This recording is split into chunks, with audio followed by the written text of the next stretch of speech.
Do the parents of the students who've been pushed around with the money plan, dangling it as a carrot in front of these, quite frankly, high school children? In fact, some of them are much younger when they're first pushed toward a certain sneaker company. Right. Do the parents who accept this money shoulder any of the blame here?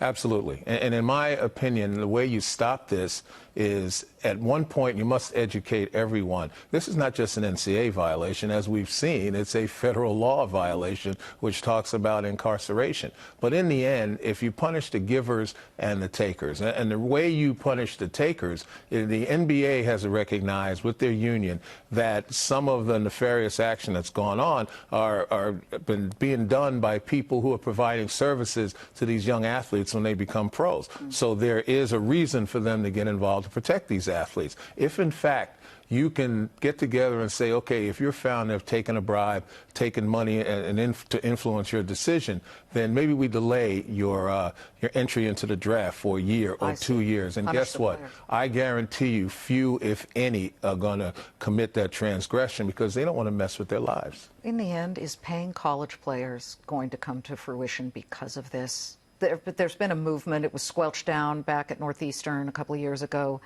Do we need to just pay these kids? I would hope not. And the reason is pay for play devalues education. I agree.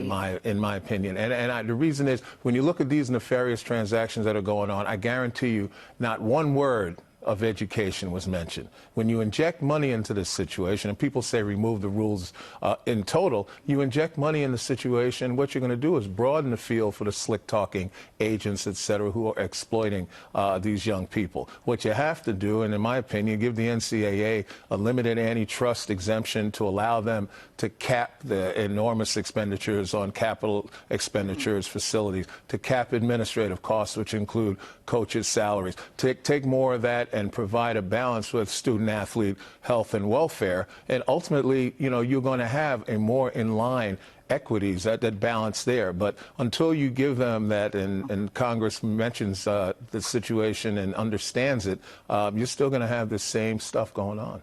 Good to see you, Len. Thank you very much. It's my pleasure. Thank you. I went to Cal. The basketball team was not great, but I don't think anybody was dangling anything in front of them, but it's good to see you.